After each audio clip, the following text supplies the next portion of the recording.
We are covering all sides to this. New York Congressman Peter King is on deck to discuss the investigation, but we begin with Chief Intelligence Correspondent Catherine Herridge live in Washington with the latest. Good morning, Catherine. Well, Sandra, this FBI agent, Peter Strzok, who is now at the center of a new investigation, was on the ground floor of the Clinton email counterintelligence referral from the Intelligence Community Inspector General to the FBI in 2015 after highly classified information passed through Clinton's unsecured server used exclusively for government business.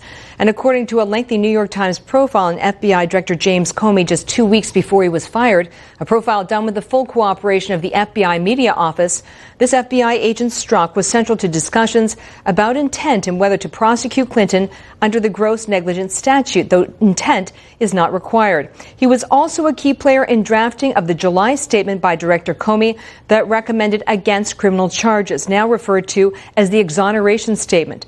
And he was in the lead on the review of classified emails found on Anthony Weiner's computer that belonged to his estranged wife and Clinton aide Huma Abedin.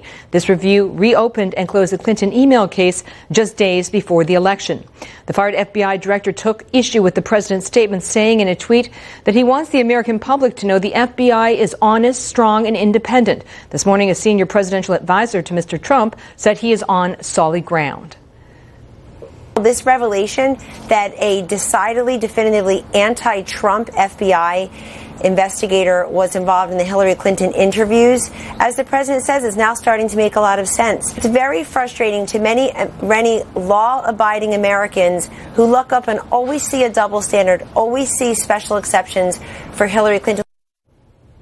Comey and his old boss, the Attorney General Loretta Lynch, are also the subject of a Justice Department Inspector General investigation for their actions during the Clinton email case and how it was handled, specifically with Comey going outside the chain of command with that statement in July of last year, Sandra. And Catherine, are we seeing strong congressional reaction to all of this?